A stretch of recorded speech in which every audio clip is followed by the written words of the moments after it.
பார்த்தீர்களா?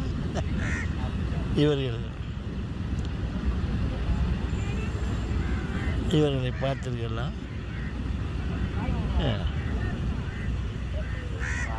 நாய்கள். இதை பார்த்த உடனே எனக்கு ஒரு பாட்டு ஞாபகத்துக்கு வருகிறது. எப்படி என்றால், இவர்கள் மேலானவர்கள், நம்மை விட அவர்கள் மேலானவர்கள் என்று நினைக்க தோன்றுகிறது. எப்படி என்றால், அவர்தான் நமது கவியரசர் கூறினார், அதை அவர் பாடினார், அதை நாம் கேட்டோம். அது எனக்கு நினைவுக்கு வருகிறது. என்ன நினைவுகள், நம்மை விட அவர்கள் மேலானவர்கள் என்று அவர் அந்த கருத்திலே சொன்னார். என்ன சொன்னார் என்றால், நன்றியுள்ள உயிர்கள் எல்லாம் பிள்ளை தானடா, நன்றி கெட்ட மனிதனை விட நாய்கள் மேலடா அப்படி என்று குறிப்பிட்டிருந்தார். அது என்ன நினைவுக்கு வந்தது. அவைகளை மிகவும் நன்றி உள்ளவர்களாக குறிப்பிட்டிருந்தார். அப்படி அவர்களை நன்றி உள்ளவர்கள் என்று சொல்லும்பொழுது, அடுத்த பக்கத்திலே நாமெல்லாம் அப்பொழுது நன்றி கெட்டவர்களா என்ற ஒரு கேள்வி எனக்குள்ளே எழுகிறது. அதற்கு அவர் கண்ணதாசன் பதில் சொல்லுகிறார், நன்றி கெட்ட மனிதரை விட நாய்கள் மேலடா என்று சொன்னார். எனக்கு விடை கிடைத்து விட்டது.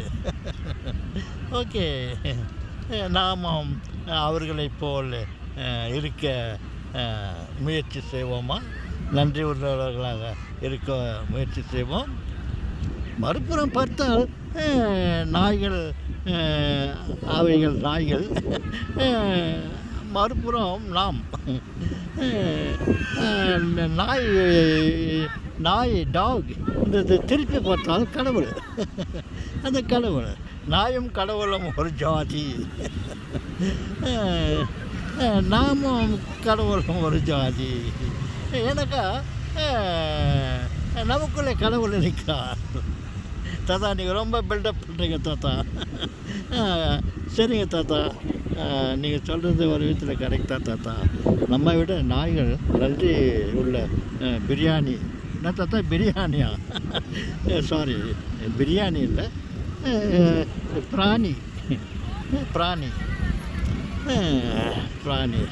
நான் சிறு வயதில் படித்து கொண்டு இருக்கும்போது எங்களுடைய பள்ளிக்கூடத்தில் வகுப்பு ஆசிரியர் எங்களை கேட்பான்,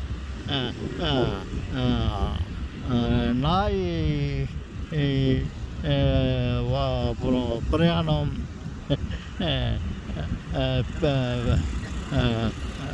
பிரியாணி, பிரியாணி, இந்த ஒரு 3 வச்சுக்கின்னா அவர் கொஞ்ச நேரம் காலத்தை ஓட்டுவார்.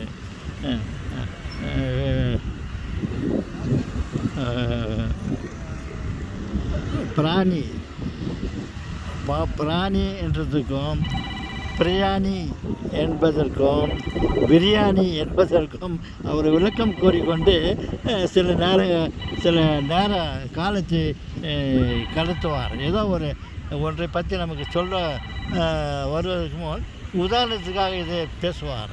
அது என் ஞாபகத்துக்கு வந்தது. ஓகே சொல்லுங்களே, ஏதோ ஒரு கால் இருக்கிறது. அடுத்த முறை சந்திக்கலாம்.